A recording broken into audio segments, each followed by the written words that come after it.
Hello students, good morning. हमारा जो topic चल रहा था पिछला 2.3 एक्सरसाइज क्वेश्चन नंबर फर्स्ट और सेकंड कर लिए थे हमने। अब है जो question number third, obtain all other zeros of, ये पॉलिनोमियल दिया हुआ है गिवन आपको, इसके जीरोस निकालने हैं। जीरोस भी एक्स की वैल्यूज़ निकालनी है। If two of the zeros are, ये √5/3 एंड -√5/3। जीरोस का मतलब होता है एक्स की वैल्यूज़। अब एक्स की वैल्यू 2 हैं तो हमें क्या पता चलेगा कितनी वैल्यूज़ निकालनी है, वो हमें पता चलता है इसकी डिग्री से, पॉलिनोमियल की डिग्री से। अब जैसे कि इस पॉलिनोमियल की डिग्री है हाईएस्ट पावर होती है डिग्री, तो डिग्री है 4, तो इसमें 4 पॉलिनोमियल निकलेंगे। उसमें से 2 आपको दिए हुए हैं और आपको कितने निकालने हैं, 2 और निकालने हैं। ठीक है, तो चलिए स्टार्ट करते हैं।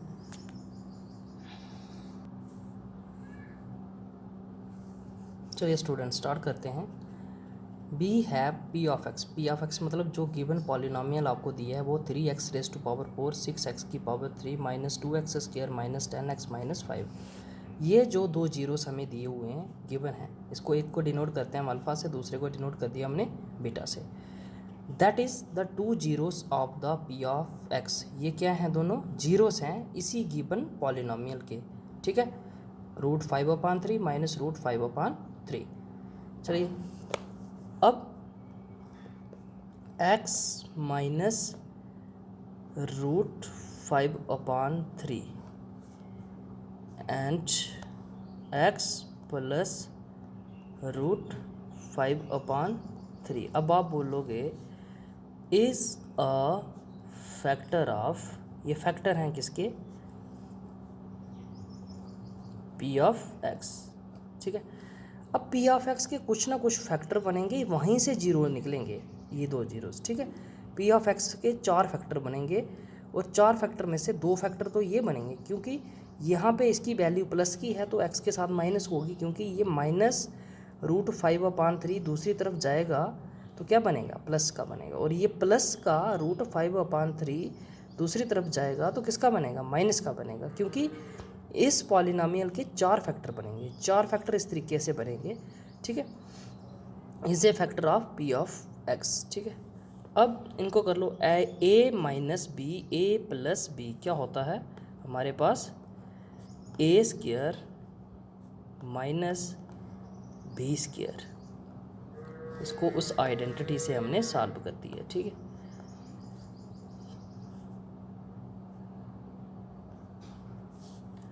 Is a factor of P of x.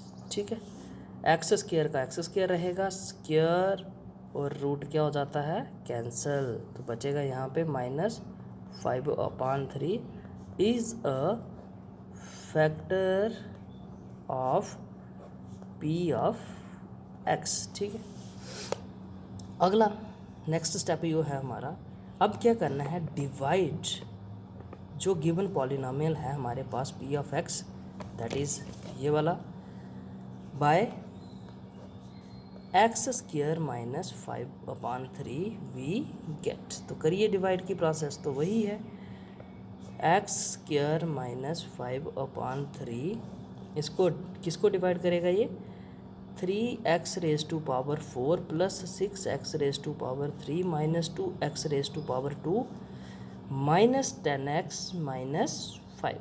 ठीक है, अब करो, x की पावर यहाँ पे 2, यहाँ पे 4, तो यहाँ पे कितनी चाहिए और आपको 2, और साथ में क्या चाहिए, एक 3, तो यहाँ पे 3 आ गया, तो ये बन जाएगा 3x⁴। अब 3x की पावर 2 को हम इससे करेंगे मल्टीप्लाई जब, तो इस तरीके से 5/3 इंटू 3x², ये 3 और 3 क्या हो जाएंगे, कैंसिल, बचेगा क्या, -5x², तो स्क्वायर वाला इधर आ जाएगा, -5x², इसका साइन चेंज होगा माइनस, इसका साइन चेंज होगा प्लस, ये टर्म कैंसिल, ऊपर से बचा 6x⁴ plus minus minus 3x² -10x-5। अब हमें चाहिए एक 6 और एक x, क्योंकि 6x इंटू एक्स स्क्र होगा 6x raise to power 3। 6x into -5/3 तो -5/3 इंटू 6x, 3 1 3, 3 2 6, -5 2 10x, -10x, इसका साइन माइनस इसका साइन प्लस, और ये कैंसिल और ये कैंसिल, जहाँ बचेगा 3x² - 5। ठीक है, अब 3x² - 5, अब यहाँ पे x² तो है, सिर्फ 3 चाहिए हमें, 3 इंटू x², 3x²। अब इसको इससे करेंगे, ये 3 और ये 3 कैंसिल हो जाएंगे इस तरीके से, 5/3 इंटू 3, 3 3 कैंसिल, बचेगा सिर्फ -5, ये माइनस ये प्लस, होल टर्म कैंसिल, आगे आंसर 0। अब आपको छोटी क्लासेस में एक फार्मूला सिखाया जाता था कि डिविडेंड किसके इक्वल होता है, divisor into quotient plus remainder. तो इसमें डिविडेंड हमारा ये है 9, 3x raise to power 4 plus 6x raise to power 3 minus 2x² minus 10x minus 5, ये किसके इक्वल आएगा, आपका डिवाइज़र। डिवाइज़र क्या है, x² माइनस 5/3 इंटू कोशेंट क्या है 3x² प्लस 6x प्लस 3, और रिमाइंडर क्या है हमारे पास 0। लेट जो हमारे पास ये टर्म है ना डिवाइज़र, इसको p(x) मानना है, और p(x) को हम लेट कर लेंगे 0 के इक्वल, तो दैट इज़ ये होल टर्म क्या हो जाएगी, 0 is equals to x² minus 5/3, यहाँ पे आ जाएगा आपका 3x² प्लस 6x प्लस 3। ठीक है, जहाँ पे 0 तो 0 को लिखेंगे नहीं। ठीक है, चलिए यहाँ तक हो गया, आप एक स्क्रीनशॉट ले लें ताकि आप क्वेश्चन कर पाएँ आराम से। नेक्स्ट स्टेप है हमारे पास, अब x² minus 5/3, 3x² plus 6x plus 1 is equals to 0। अब ये टर्म इसके मल्टीप्लाई में दूसरी तरफ डिवाइड में जाएगी, तो 0 के डिवाइड में जाएगी ये टर्म, तो बन जाएगी 0। बचा हमारे पास 3x² plus 6x plus 1।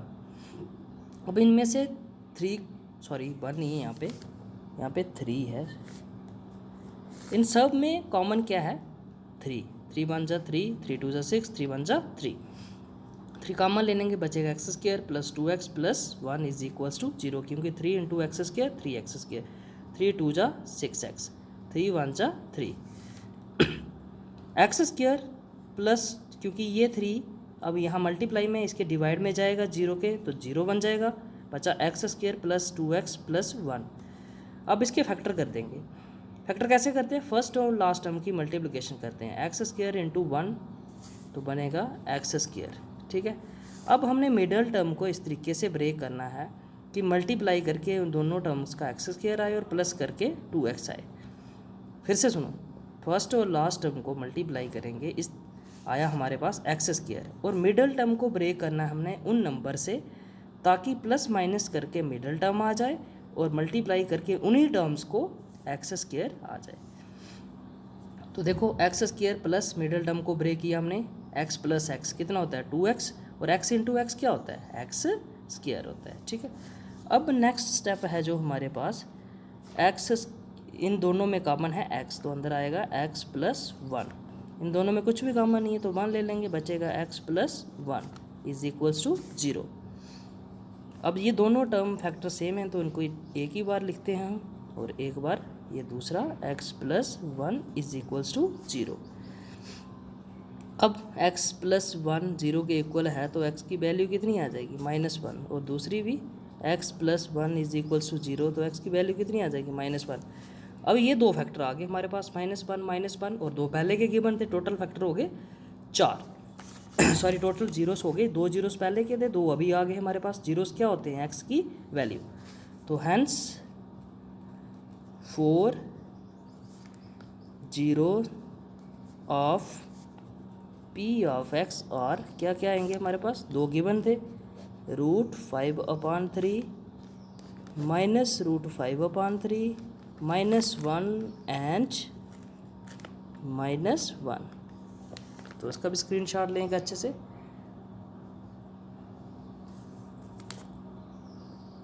Thank you, have a nice day.